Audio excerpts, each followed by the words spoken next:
Call it to order, 5:01 for today for the workshop.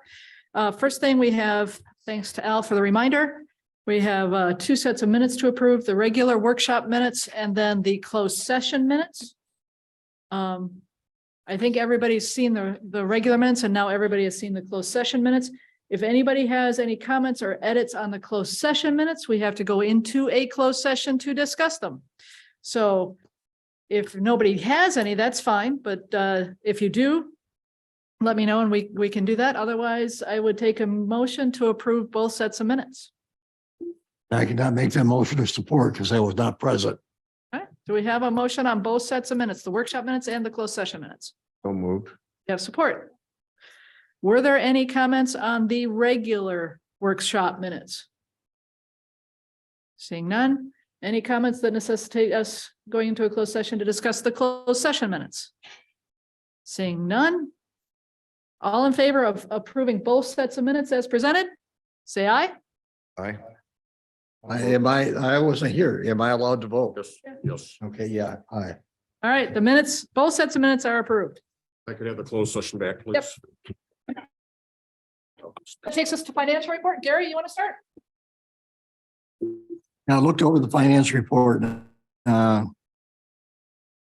Anything stormwater dues, what is the stormwater thing? Well, that's our membership with the MAC, who does the stormwater program for the greater Laketown area. We're a member of.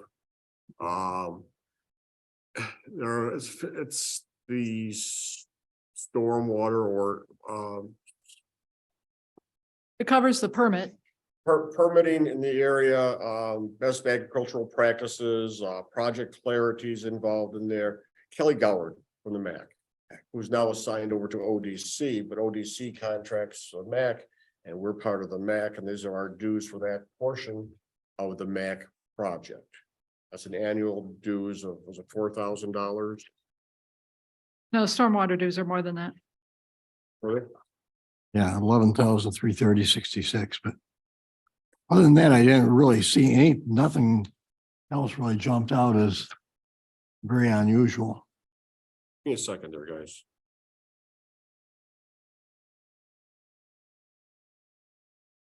Yeah, okay, this invoice description is slightly misleading. That's our MAC membership and our stormwater. Oh, okay. Yeah, because MAC is roughly 6,000 and change, I want to say, and stormwater is 4,000 to 5,000. I could give you the exact amounts, but that 11 is both of those. Both of those, okay. Anything else you want to draw our attention to, Al?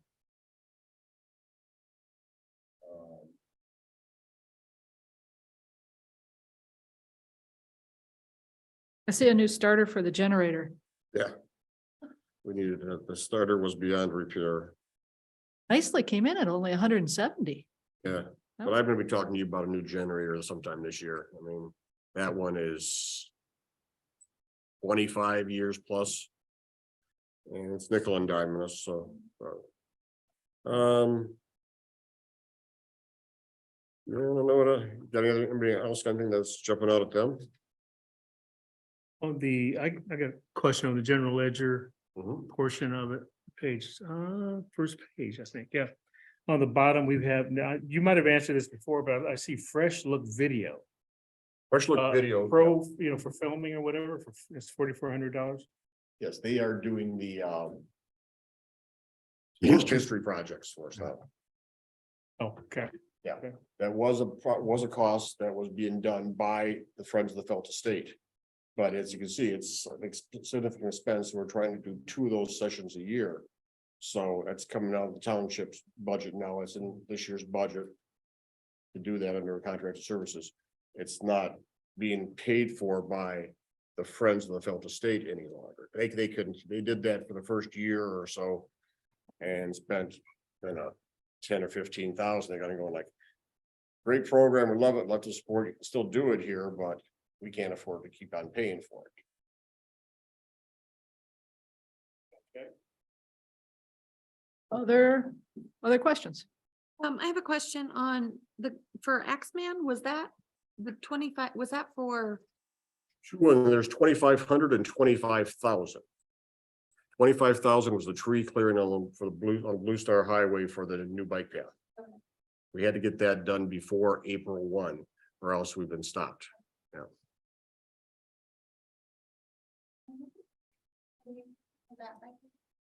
Well, it's been an exercise in frustration.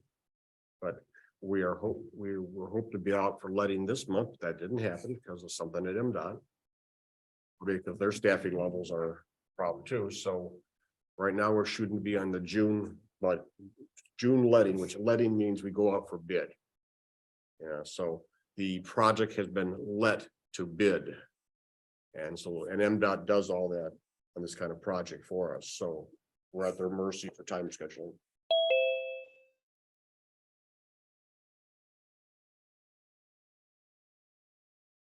Anything else? The dunes work that Outdoor Discovery Center did projects. What number are you looking at there? Parks Commission, so it's there's about $5,000 and about 4,500. Okay, two different things. List And of I res- couldn't tell you which down on ties with. There's two things they are doing for us. One is for parks is attacking invasive species. And we're gonna be hitting those pretty hard this year. On invasives in all township owned property. The Oriental bittersweet, the poison hemlock, all those things, the ones that ODC can take care of, we contract with them to take care of that for us. The second one is a little unusual, and that's where Sanctuary Woods Park abuts Cedar Walk in Macatawa.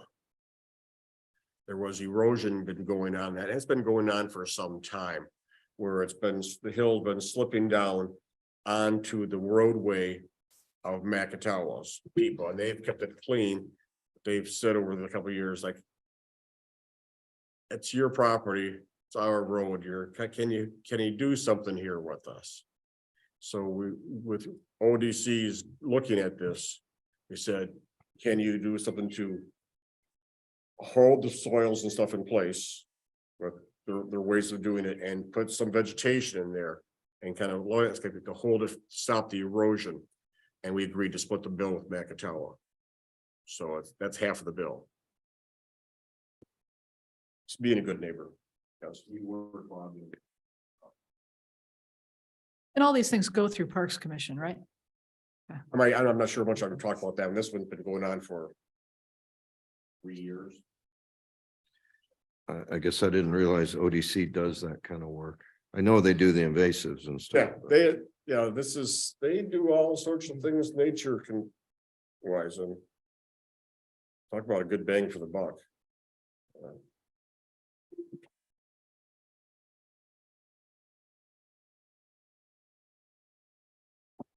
Other questions? So under Township Board, first page, all the contracted services, the various groups that we support, Various nonprofits, yep.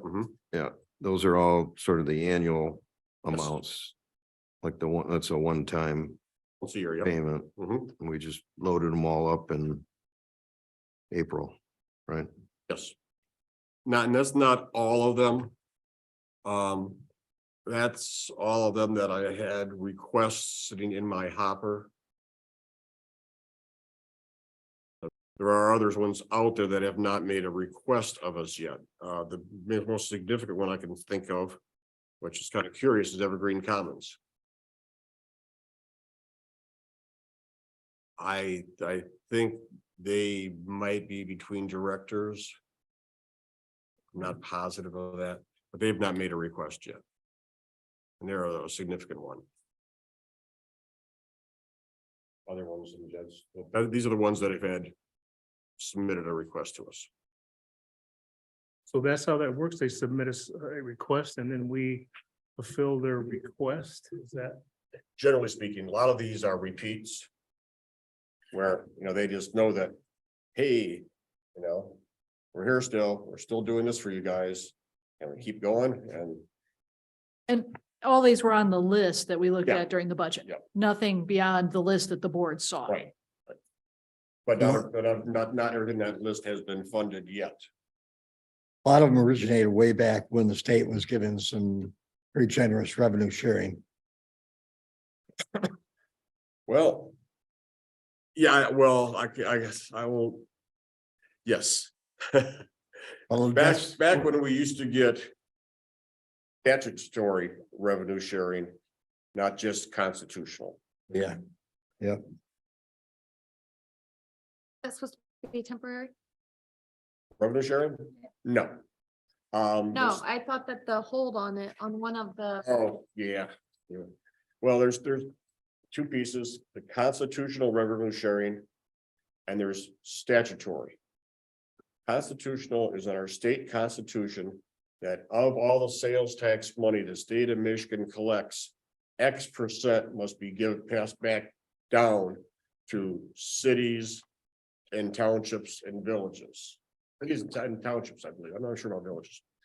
And it's a formula built in our constitution, so the guys in Lansing have no say over that.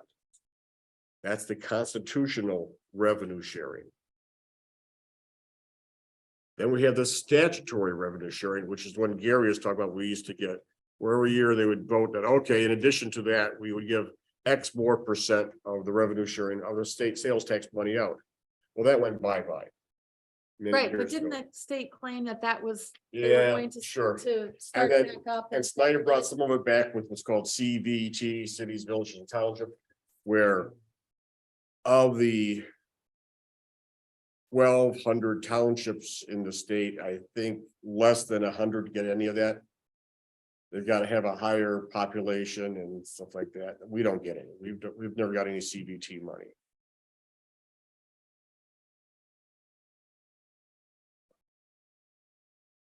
And will we ever get that again? No. Yeah, So that's- what's going, it's hard to get it back. So that's dictated by demographics. Well, a lot of it is, I mean, now it depends on. I couldn't tell you the exact formula for the CVT statutory revenue sharing. I can say for constitutional, it is a strict population-based number. Strictly population-based. And right now, I mean, it used to be, back in the day, what it used to be a real convoluted formula, which was very, very heavily weighted to Detroit area. Yeah, the money got sucked over there really fast.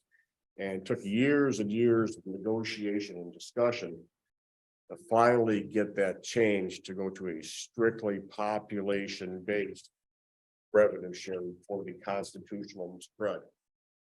We being everybody in this, every community in the state gets approximately, I think it's $110 or $120 per person. Which is why it's important every 10 years when we do the census that we are actively involved to make sure the census doesn't miss any addresses.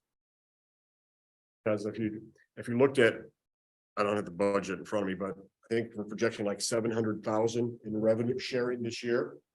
6,000 people in township times $110 or $120 a head. Where that number comes from. That's based on current economics going on in the country right now. If sales tax money drops off because people stop buying stuff because they have no money, our revenue sharing also would drop off. But it would still be based on our population. So where we receive, somewhere's in the neighborhood of $700,000. 710,000 for Okay, that's 2020. my estimate. That's my estimate on it for this year. Park Township has roughly 3 times the people we have. They're about 18,000 population. They would receive about 2.1 million. Pure population number.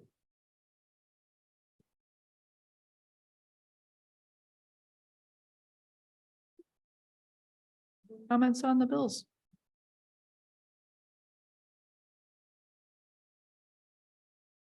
When does the community enhancement amount hit the budget? You talking about the more significant one we have lined up for this year's in the Yeah, budget? yeah. I don't know that. I'm waiting for Gary to give me, because Gary's our rep on that, so I'm waiting for them to come back and say, it's time for the check to come. But we have our small check, which is, they bill us for like an annual dues, which is I agree. 3,000. I thought it was 5. Maybe. And change, but the major one.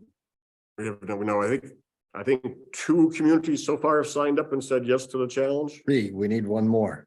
Right, well, 3, well, we're the one more. Are we No, one of the way it 3? was established by Park Township when they made that proposal to CEP. We need Zealand yet to come in. Holland City came in, Laketown came in, Park came in. Okay. We need one more. We need Zealand City and or Zealand Township. Yeah. Yeah, so we're waiting on them and it's looking positive. I would have think Zealand. Our City's next meeting is somewhere in July. We got 3 days today. It'll probably be toward the end of July before Zealand should be talking to Kevin Kleinstra with Zealand City. They should be moving forward I expect they will. soon on that, yeah.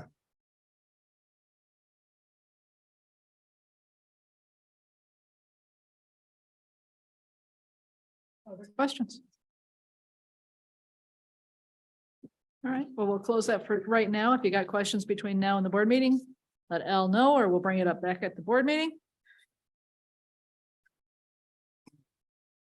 We're gonna have a full complement of reports this week, Al? Or next week? Yeah, ZBA even met, right, Jim? Yeah, so ZBA met, Planning Commission, Parks, yep, as far as I know. What do we got? What do we got?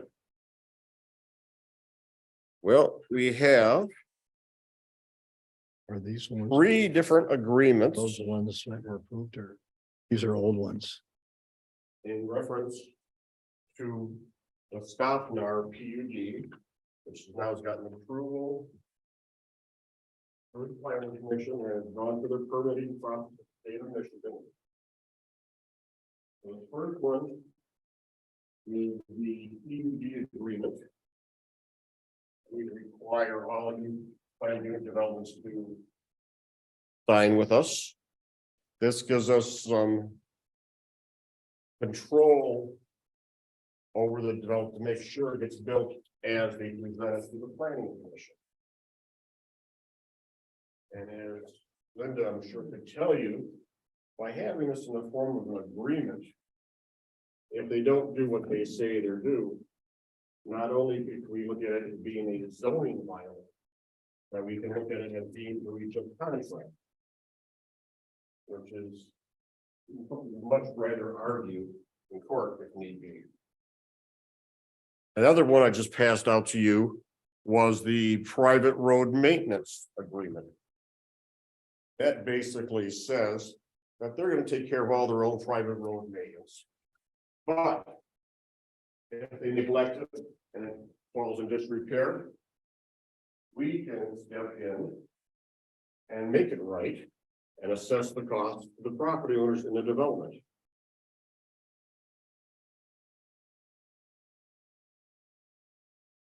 And the third one is the water and sewer special assessment agreement. But that one does is say that right now there is no water and sewer available in that area of the township. But if the township ever desires to bring water or sewer through that area and creates a special assessment district to pay for that utility, you're paying your share too. You don't get a choice in it. You're signing up for it right now. And it's same as signing a petition saying, yes, we want it. When all these documents do, will be recorded against the property. So anybody buy into that development will be made aware of this, that these are out there. Standard procedure, we always do with every PUD these days. And that's how we have quality developments. Well, I have my old documents that it said save for January. This has been going on for a Yeah. while. Yep, they got What are the hung up major differences on the it? dates, Nothing. just the dates. Okay, Same so they'll- documents, the dates are being approved and the dates of the PUD approvals from the planning commission has an addition in there because the planning commission approved the PUD site plan. Developer went back to Eagle. Eagle is being extremely difficult to work with these days, pure and simple. They are just big badge. Made them shift the road over by 20 feet. And when we do some wetland, some open space areas. Because of that change, I said, go back to the planning commission. We got a new date, new site plan. Get them to bless it. Planning commission did bless it. Now we can finish our process. I think was it March was in front of the planning commission? Yeah. March of this year? Well, fairly recent now. So I mean, it was, So basically, everything is the same other than that little variation. variation. And the planning commission was unanimous in Approval. their approval. Yeah. It was almost. Other than the fact that, you know, I mean, it was really, the change was really. Pretty, I won't say insignificant, but minor. But because there actually was a change where things had to be shifted and have a new site plan with a new date on the site plan. Back to the planning commission. Anything you want to add in, Jim? In terms of the planning commission on that? No, I think Al covered it. Questions on these? So we have for the first item under new business will be the Scoffnar PUD agreements. There's 3 different ones there. So. Are you good with one motion or do you want 3 separate motions? Oh, that's probably, I think we should already split them up. That's fine. That's fine. Yeah. I'm just saying, that'd we'll be get it on nicer. the agenda the way we will Yeah. take it then. Right, yeah. We'll put under one item on the I think it would be agenda. wise to but have- Oh, I agree. break it up into 3 motions. That'd be the better way of dealing with it. All right, what's next? Okay. Next. We have. I got myself in the order I had here. Resolution. Keeping. Township board.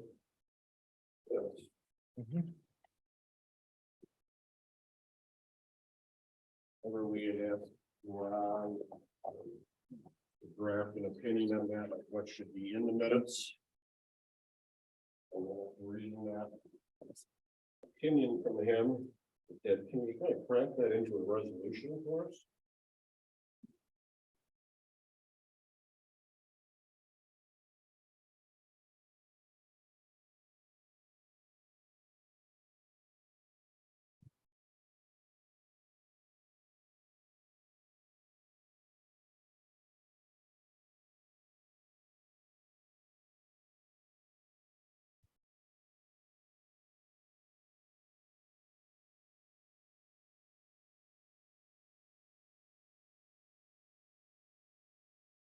Got any questions?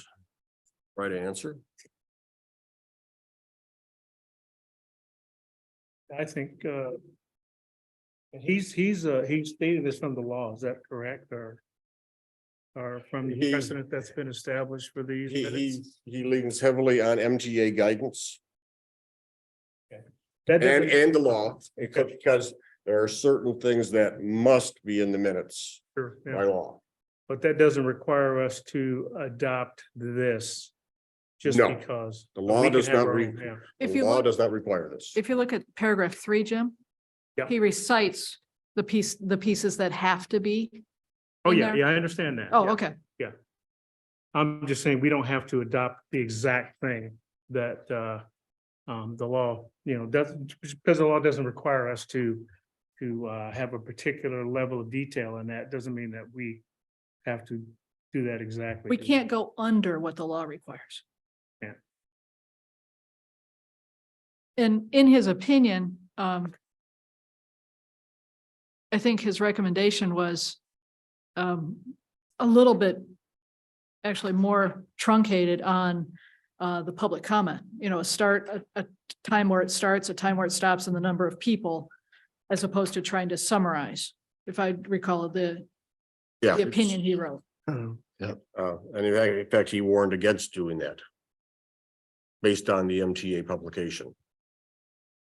And he agreed with the MTA publication that, So in the resolution, he just acknowledges there's no requirement to repeat or summarize Yeah. the comments. and that's where I looked at the resolution for that number 5, and I kind of went. That sounds a little light.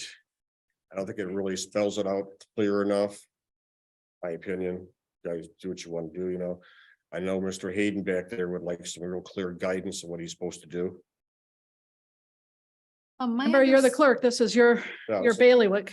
My understanding from the book and from the classes at conference are that it really should be just the minimum, the motions and the actions of the board as opposed to the comments, conversations, etc.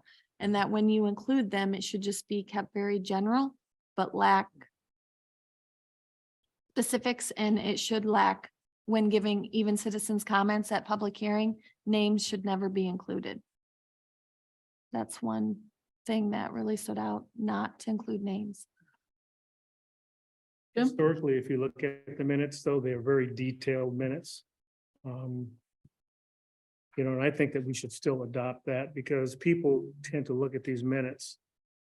And that is how they see what exactly has happened in these in these meetings. So if you look at the historical minutes, you take a look at some of the older minutes, they're very well detailed, very well written.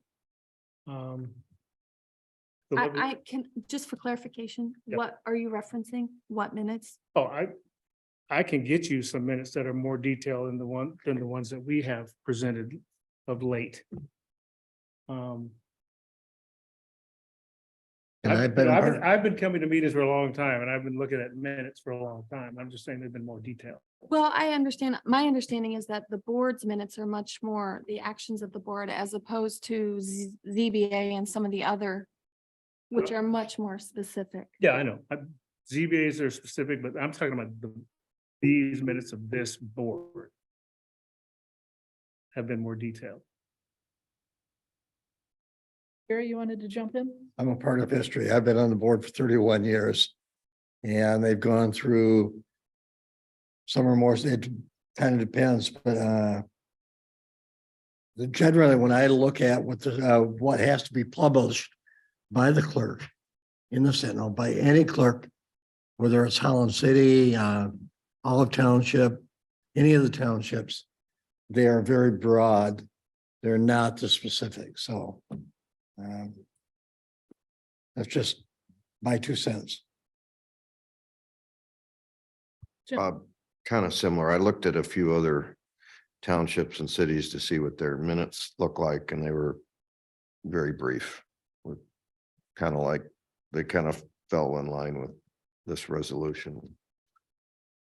Well, there again, with the publishing, the state has gone through this several times at the legislative level, where it costs every municipality, every township. It costs it costs them a bunch of bucks to have the things published, and they're still requiring it. The legislature wants to do it. The proposal was to do it online, so it did not have to be published in newspapers. That went nowhere. For what reason, I don't know, but. Has this board historically included, I don't know, has the board historically always included names in the minutes for public comment? I haven't gone back to double check. Gary, you've been here the Not to my longest. knowledge, no. I think we have generally included names and addresses. Address, all right. Or the time period. I guess if you went back historically and how we've done things for quite a while, I would have to say, yes, we have included name and addresses. Should we have? From what I see now, no. Our attorney is not is recommending we don't do that, and Michigan Township Association is recommending we don't do that. And if you go back to that, what Ron had wrote us, he says, the publication from MTA includes an example showing specifically what not to do, and includes a warning against including verbatim comments from the discussions or trying to recap public comments in their entirety. In fact, the article lists an example of appropriate township board minutes with the following inclusion. Public comment began at 7:40 p.m. Comments were received from 3 persons, ended at 7:50 p.m. So then, So I'm saying that's not what we've done historically. Jim's right, and historically we have included name and address and those kind of things. And so then when we ask people to come for public comment, are we still going to request that they give their name and address? there'd be no purpose in that. I would say no, because it's not required for one, and two, anybody can, it's an open meeting, anybody can attend. Yeah, that would be a variance from what we've done then. Yeah, The only reason I'd be interested in knowing, and it doesn't need to be a specific address, but if we've heard different comments on different topics about whether we should listen to comments coming from outside the township. You know, in the context of the parks meetings recently, there was a lot of pushback against listening to comments from outside the township. So I don't know, I agree to a certain extent, especially with today's world and personal security and all the rest of it. I agree with not necessarily asking for a very specific address. I live at 123 Main Street type idea, but I would still be interested in knowing whether someone is a Laketown resident or not. Yeah, I don't have a problem with that. But either. I don't know, and I don't know that I think it's necessarily wise for us to reveal somebody's address on their behalf in a written document that's going to stay online forever. You said you'd be interested, but legally as a lawyer, You don't have to. Under the Open Meetings Act, you can't force somebody to sign in and things like that. you say whether they're a resident or not. No, to Amber's point, it's an open meeting. Anybody can address it. But from the, I'm just saying in recent past, the Parks Commission got a lot of pushback on a particular topic because there were comments coming from outside the township and people were very unhappy that they were given any weight at all. And so I'm trying to find that middle ground Yeah. the balance, so that when you're sitting up here, whether you're parks, zoning, or us, you know, if you will, how to evaluate a comment. There may be a time when, my resident that lives across the street versus somebody that lives across the county, is a valid way to evaluate the comment. So I don't know that, first of all, this is Amber's bailiwick. She's the clerk and as long as she meets statutory minimums, she can draft the minutes. That being said, when we have public comment and people in front of us, I think there's that little bit of a middle ground to say, I don't need a 123 Main Street, but I would like to know if you're a resident or not. I think it's okay to residency, and I'm not saying we shouldn't take a summary. I think a summary of people are for it for these reasons, people are against it for those reasons. And somebody else suggested she said she did a compartment of how many people were opposed and how many people were. I think I that saw gets, that too, yeah. But I think that gets back to not trying to summarize because Yeah, you got one topic and I like this part of it, but I don't like that part of it. How are you going to summarize it if you're going to put it in a chart? So I'm more on, the number of people and things along those lines, as opposed to trying to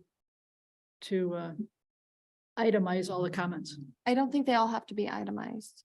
I'm open for obviously everybody's input, but I think names and addresses should be excluded. Jim, you wanted to jump in? yeah, I was gonna say names and addresses should be, I'm interested in the people in Laketown, what people in Laketown are thinking, because those are, elected officials, constituents. Mhm. They want to know what is happening, as we have seen in other meetings, people want to know what's happening, and the way that they will do that is through the minutes. You know, I'm not saying that we have to put every single thing in the minutes, but we have to get the idea of what the person said and what their thoughts are. And, you know, people can go back and take a look at that, and at least know what residents are thinking. We had residents come here and say that, you know, that's one of the biggest things that they, you know, that's one of the things that they wanted a few meetings back. They came here and stated, yes, that's how they get their information from the minutes, and they would like to see it more transparent. And that's one of the things I ran on, transparency. Transparency. People want transparency here. They want to know what's happening. It's nothing to do with transparency, Jim. It has a lot to do No, with no, transparency. Jim, it's people's opinions from the audience who are residents or may not be residents, giving their opinion, trying to give guidance to the township board to help you make your decision. What Knowing, it comes down to is you guys are the decision makers for the township. knowing what people have said and what people are requesting is transparency. Well, that's where you come in by listening to those people and taking notes and using that to weigh your decision. And we do that. But I'm saying people, other residents who are not here all the time don't have that. I think They don't come here and take notes. one, They don't take notes. They're not here. one of the things I think we ran into though, was in trying to summarize. I had one resident reach out to me and say they didn't like the way it was summarized. And then we get into that. And so I think if we're gonna put anything in, I think it's the number of people and the topics. You know, they had wanted to address the budget, they wanted to address the roads, they wanted to address parks, just the topics. But, you know, I'm gonna wind up with more of those emails that say, this isn't exactly what I said, and I want it adjusted. And that's not their purview. That's our purview. Yeah, it's not supposed to be verbatim. I don't have a problem with Jim's one-line summaries. I don't have a problem with that. But I agree, it doesn't need to be lengthy or wordly. No attachments are allowed to the minutes. I don't have a problem with a one sentence summary. But again, you guys can all give your opinion on that, but excluding names and addresses. I'm kind of back and forth on, I think at a minimum, I too would like to know if the person's a Laketown Township resident or not. I don't think we get a lot of people that come to meetings that are outside Laketown, but possible. I just know it was an issue recently. that's all. Right. As far as their name and address. To your point, I don't know that everyone wants their address name out there in the public domain. Could that be optional? I don't want to further complicate matters by. Just the bullet point of the topics brought up is okay to me. To have that there without, we can't turn this into a book of every single comment that for reasons we've already discussed that is not recommended by our attorney, by MTA. And what it does is, to your point, we run the risk of people saying, well, that's not what I said. And then that never ends, back and forth. And no one's got time to deal with that. And it's not productive or. One thing I'll add about addresses is I would never want someone to think that in order to make a comment, they have to give their address and it's going to wind up in the minutes. And because they don't want their address in the minutes, they're reluctant to come talk to us. As a single woman, that's an issue. I agree with that. And it is Especially also, in today's polarized world. it is also for the protection of the people that it. Other communities there have had residents get backsplash because of what they said at a meeting for or against the topic. And had, things happen to their homes and such, because says right here, you're in favor of that. But I think we are in agreement, right? You're in agreement with names and addresses. Yeah, that's fine. I mean, you can have people sitting in here though, if you have 40 people in here and you don't put addresses. Somebody's gonna know who No, it is but they anyway. say them. They are said. People have to Yeah. speak. I'm Right. saying I don't think that's necessary. But I'm just saying, people, Linda brought up, somebody possibly being, heard. I mean, they could be heard even if they don't put their address up there. So We just don't need to encourage her to provide the ease of access. who's to say that somebody can just follow somebody home? Agreed, know, but I So don't there's all- want, I'm just saying, there's all different kinds of ways. absolutely, but I don't see any reason to make it easier.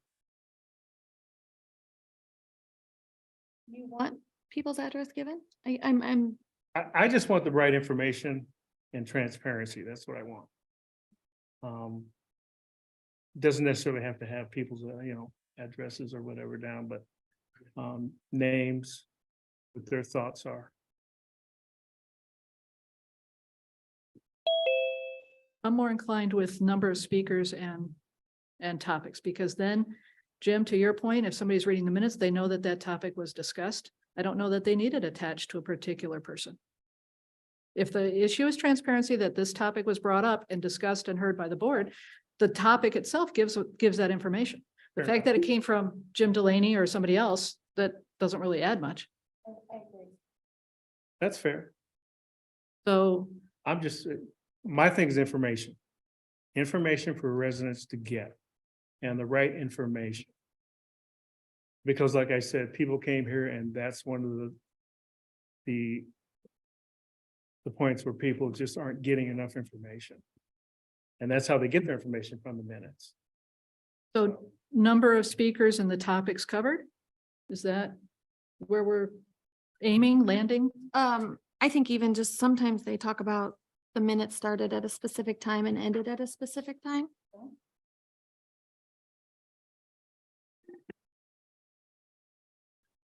Amber, since you're the clerk, do you want to get with Al and tweak paragraph number 5 a little bit before the meeting and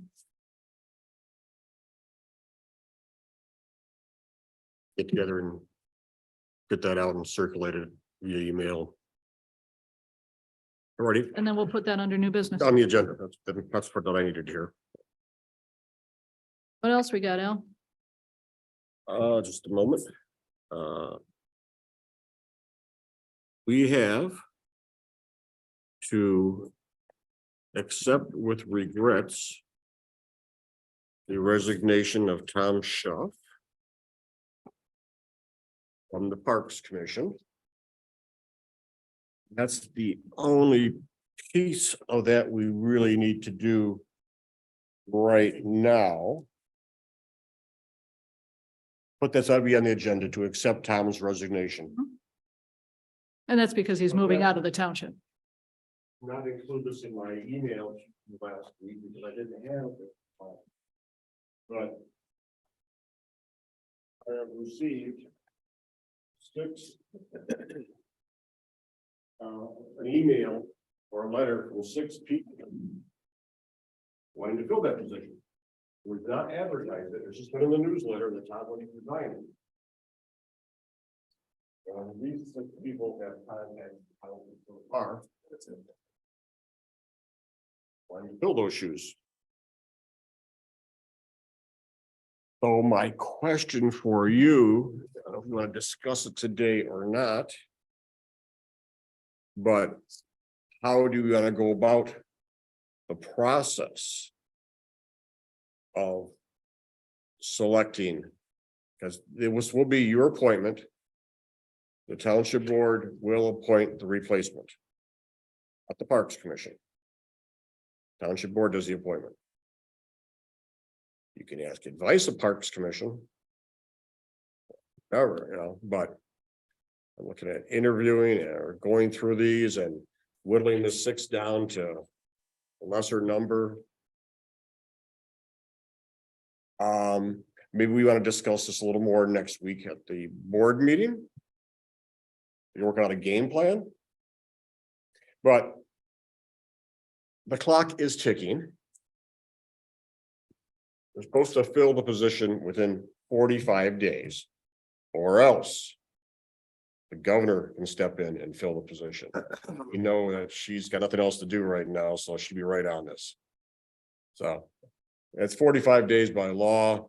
If we can come close to that, it'd be great. We shouldn't drag this out for, for long, but there is a clock ticking now, because the resignation is effective tomorrow. Tom, the only vacancy, or, Tom is the only vacancy. and we don't need an alternate or anything. No, can't have alternate. commission. Okay, Elected position. right, yep. How many again are on parks? 5. 5 members? Tim, you and I have been on parks. And Yeah. Gary, Gary, It you was were- on Parks way back 1988 Right. before. That was the first time it was an elected position. But me, I should go through the interview process, so. I think I'd be inclined to figure out an interview panel that includes somebody from Parks. Because I think they have a mindset and can ask some pertinent questions. I think with 6, I'm kind of inclined to have an initial interview panel and then bring final candidates up to the board. Type idea. But I think if we think about it for next week, come with some ideas about how to handle it, and it's a question of everybody's timing and capacity and all that kind of stuff too. In the interim, unless anybody objects, have Jim put something on the front page of the website, so that if anybody else is interested, they get the information to Al. And because of the deadlines, I think we should put a deadline on that. So we know when the door closes and nobody has hurt feelings, because we started a process before they got their stuff in. this is, what's it? Great idea. One thing that we have begun today is the transition to the new website. That's a process that can take days. Because the prototype, things have to be copied, moved to a different location, reset. It might be up and running tomorrow, or it might be up and running next week. Right now, we are currently still live. But there's going to be a time, the change is going to happen somewheres in the next few days, where the old website is going to go poof, the new website will be in its place. So with that, I was wondering what would be that good date to apply by? Well- Can we say like next week, Friday, The 12th, to the 12th at 5 p.m.? I'm okay with that because I think we'd like to get this on the agenda for the June meeting. Right, yeah, that's, yeah, I don't want to, I don't want this website conversion thing to get in the way and get lost there. Thoughts? I think we got it just based on that 45-day clock, which includes weekends. It's not 45 working days. Right. We really need to act on it in the June board meeting unless we're going to do a special meeting. You know, if you set up a committee, there should be somebody from the Parks Commission. But if you're gonna have people from the board, I think you can only have 2. Yeah, because otherwise you've got a quorum. It'll be a committee of 3. But yeah, and for the, if you will, the initial round, and then if that committee narrows it down, we bring the recommendations and or the last 2 candidates or whatever back to this board. And we could decide that process next week after we've all had a little chance to think about it. I think that works. But if we put it, if we can get it out there for the 12th, Now I'll direct Jim to put it on the website. I don't know if he even can touch the website right now. He'll guarantee you something goes on the website that will be there Right, tomorrow. right. This has been on Facebook several times. It has been in the Holland Sentinel and WHCC with full coverage. Right. Now, We've not called for HTC, applicants, have we? so- We've not done anything to call for applicants. We've announced the resignation. To send any information to office at Laketown TWP. Right. I don't know. I don't monitor that, so I don't know if we've No. received it. It has been out, it's been on Facebook and. But we've not said, if you're interested in filling this position, do this. Right. That actually said that. So we need to do that. We can at least And get it then out tell to them- Facebook. Then tell them to apply by 5 PM on May 12th. If you don't mind, let's back it up. Just say maybe to 3 PM, because that way somebody can circulate anything that comes in before close of business on Friday and we can get it. Well, right. Sure. You know what I mean? I can do it on, I can circulate on. Oh, Saturday. okay. Well, that's all I was saying is I just didn't want to lose the 2 days on looking at information if it came in. As applications come in, I will circulate in real time to you guys. Perfect. Okay, so we're looking at Friday, the 12th is our cutoff. And next week, come prepared with your suggestions about the interview process. And we'll cement it at the board meeting.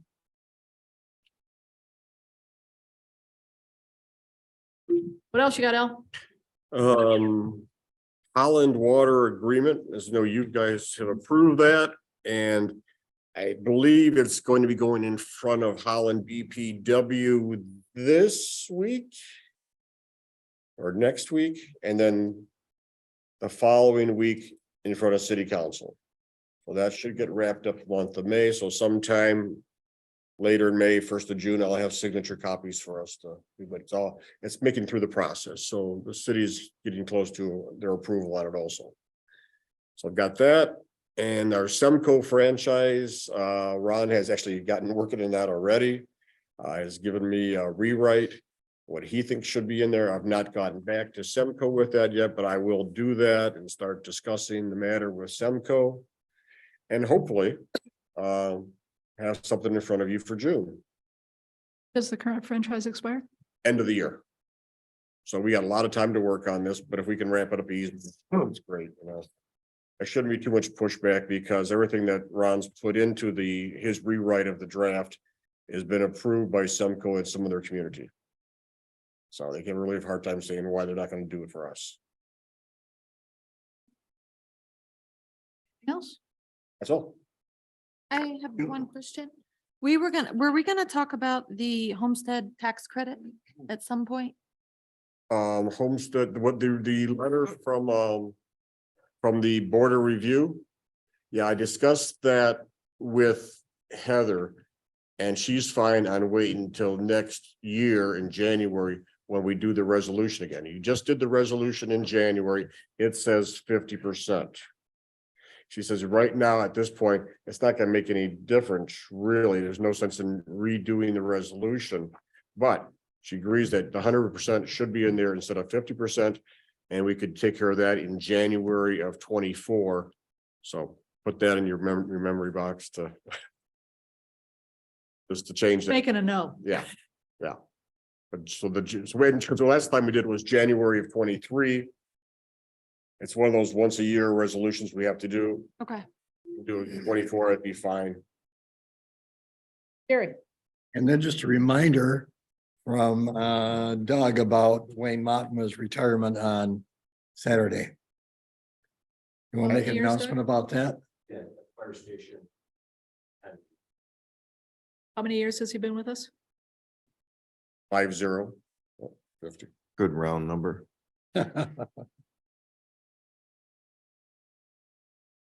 I trust that you've got something up your sleeve to memorialize that, but it'd be nice if we get something together before next week so that everybody can sign a thank you.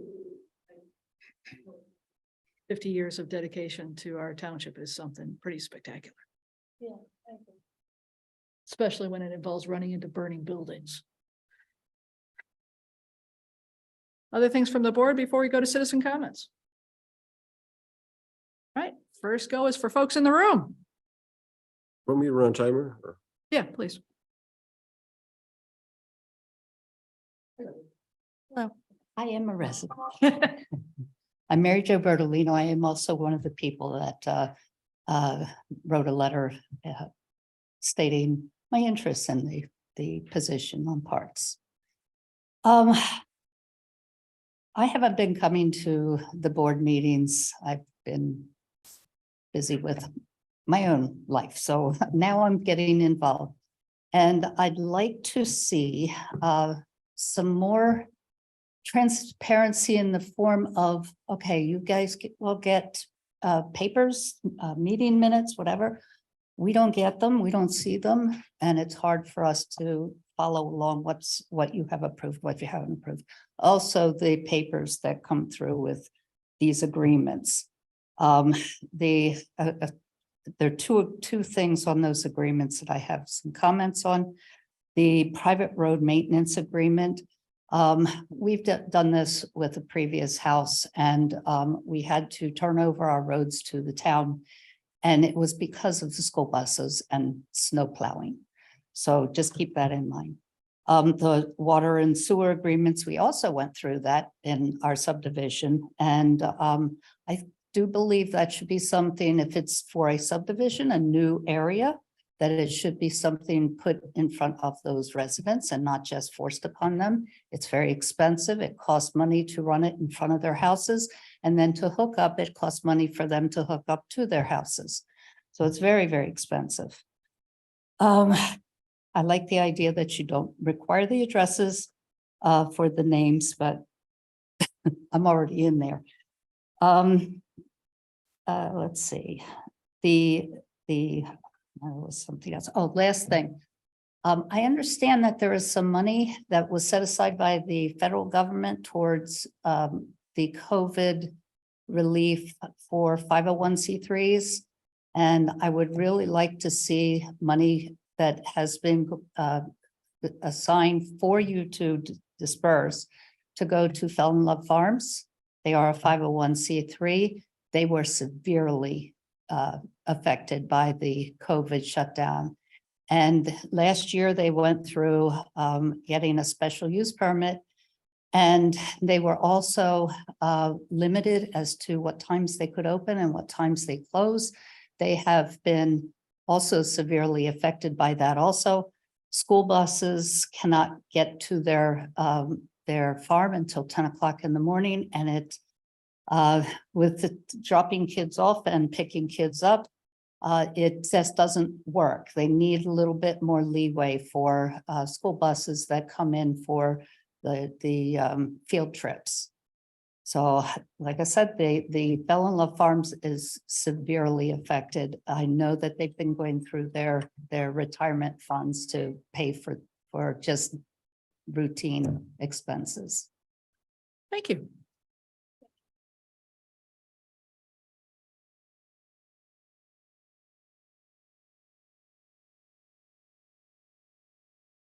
Good afternoon. Hi, my name is Tom Hookman. I live at 4174 62nd Street. I just have a couple comments in my chicken scratch here. I guess I understand the name and address thing. That is kind of an issue. To me, I don't have any expectation of privacy in a public meeting. So I understand the address thing more than the name thing, because you can look up a name and see if somebody's a resident. But anyway, and I've said to other people that have said, oh, I'm afraid to stand up and ask questions and blah, blah, blah. But everybody's email address is on the website. So I just tell them, email who you think you need to email it to. And it's 2023. And I wrote, can't we fix the minutes issue? This is like the third meeting or something. Everybody's getting all into each other with this. Why can't we just record it and post it somewhere? Then everybody can look at the meeting. They can see who said what in verbatim and within the context that it was said, instead of somebody taking notes, out of context or however it comes out. Just record it, put it on YouTube, put it on whatever. It can't be that expensive. Every church in town does it. So, and I haven't heard any talk of recording it and putting it somewhere. So to me, that's the way to do it. Then people can just watch the whole thing. I do have other questions that I'm not going to ask here tonight. I'm going to send them to individual board members, and I expect answers to my emails from you guys. My question was, and if you can answer it, is what is the process on signing up for the open board positions, like the parks and Send a note to Al and he'll circulate it to everybody. about Email what to the, me. About what the process is, you mean? No, if you're interested in the position, is that your question? Oh, yeah. Send a note that you're interested Oh, and I see. why you should be appointed. Okay, Al, and just he'll just a circulate statement of interest. Okay, I didn't know if there was an application Nope. or if there was, okay, These are all individual little notes, letters that we've gotten. awesome. Thank you.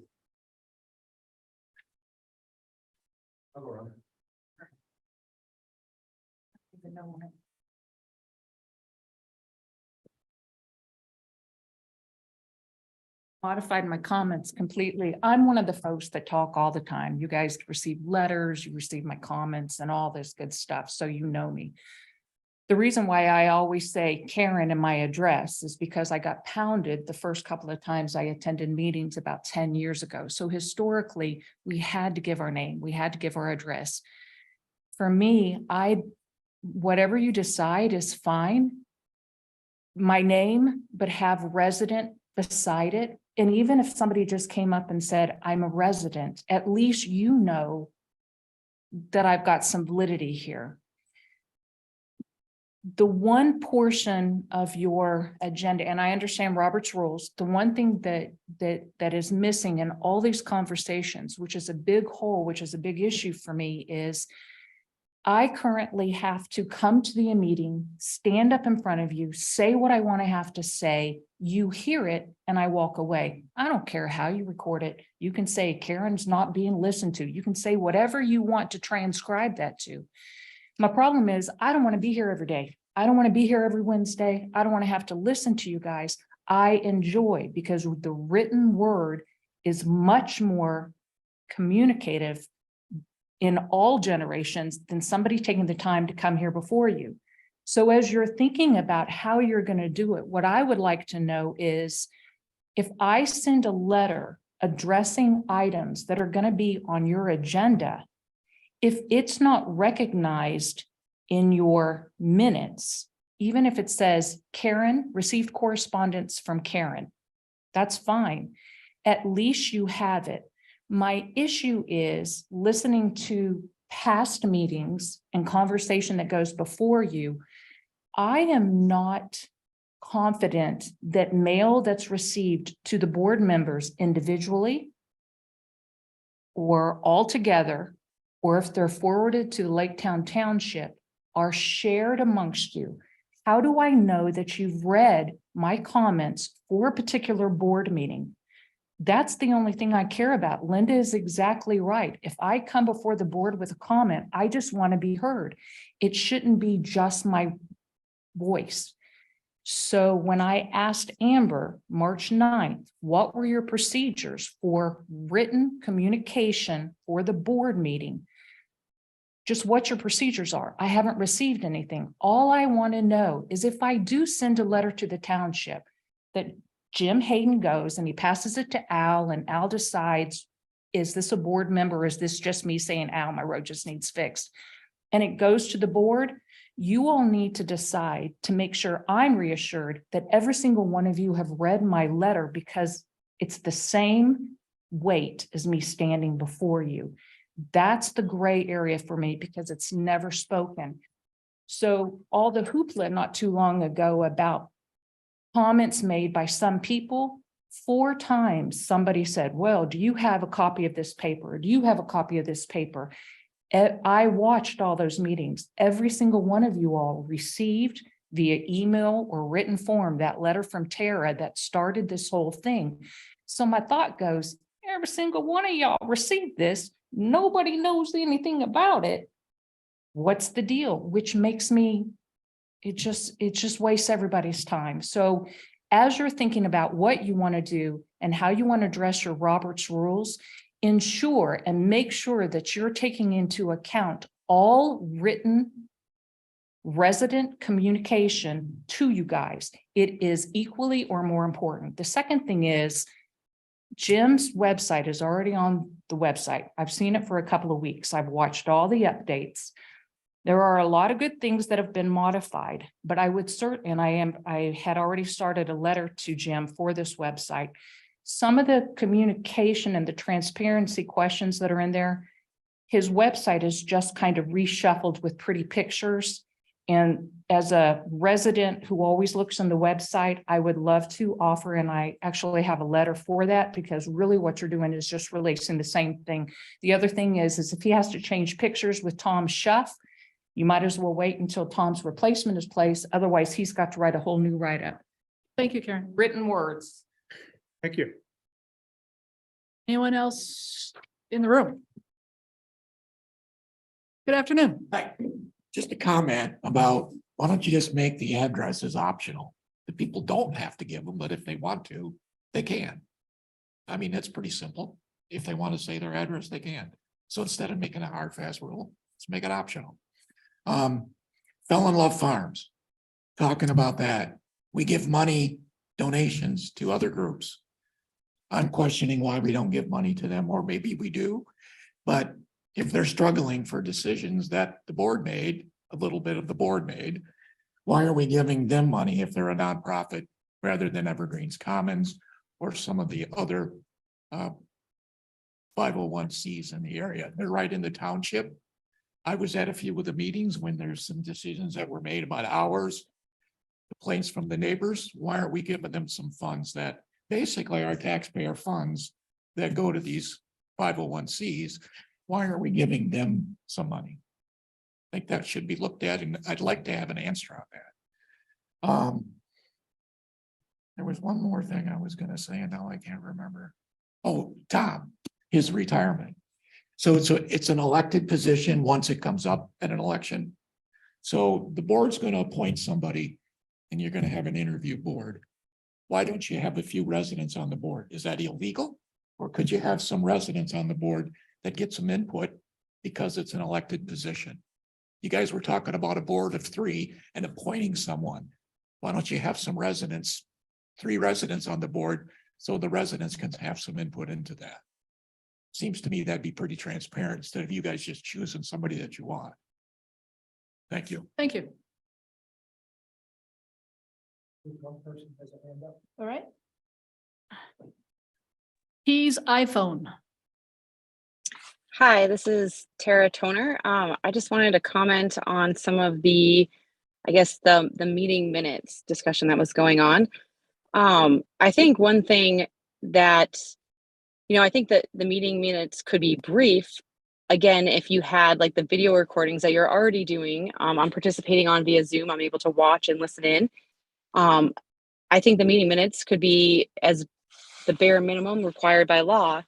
If you just shared the Zoom meeting like a lot of other townships do on the website, I think, people who routinely work second shift, they don't have the value of going to this meeting because they're working while this meeting's taking place. So the only way they have a pulse on what's going on or being discussed is by reading at this point, since there is no audio or video recording being published, is by reading the meeting minutes. And so while you can put the bare minimum required by law of like what motions of things get voted on and what gets approved and not approved, what you lose, whether it's in the public comment section or it's even in the discussion amongst the board members, is that you lose the discussion that goes on and what's both sides, good, pro, and even from the citizens of like things that you didn't think about, even myself, that when you hear other citizens discuss things, somebody might bring up another point of view that I didn't consider because I didn't think of. And, it might change or sway your opinion one way or another on a topic. And that a lot of the resolve around the meeting minutes, particularly, is that people want transparency so they can hear all sides of a case, whether they like it or not, from all of the board members, as well as the public's concerns as well. I think that publishing the Zoom meeting, like whether it's just the audio or the audio and the video, is one way to one way that would help support having the most condensed meeting minutes. Now, the other thing that exists, not sure if anyone's looked into it, is there's a app, I don't know if it's an app or a program called Firefly AI. And that literally, I think, attaches almost to like you pay for it's a service. It's pretty nominal. I think it looked like $10 a month or something.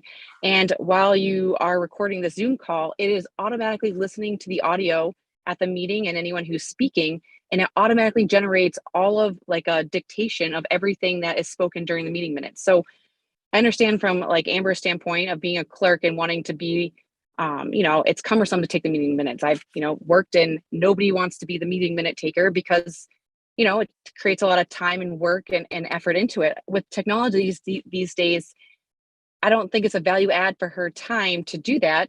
But there are programs that can take meeting minutes spectacularly and can include, so it's not taking anyone out of context. It literally verbatim writes down what is being discussed at the meeting.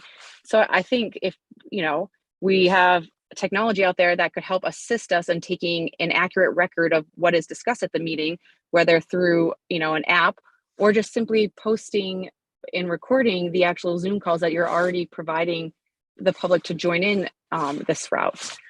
I think that's all I have to offer. And I guess when it comes to like I believe whether people that give their name and address, I think, again, I think I would support that being an optional. I know people who specifically don't comment because they don't want to put their name and address out there, but just stating something of whether or not simple as like they're either a resident or not a resident, I think that would be sufficient. And if they want to give details of where they live and their name, that, being optional would be good as well. All right. That's all I have.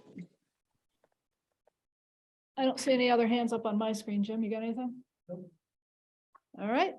So that takes care of our citizen comments for tonight. Last call from the board. All right, Mr. Dewey, I would make a motion, we adjourn. till next week. Do we have support down at that end? Support from JD. Thank you all, and we'll see you next week.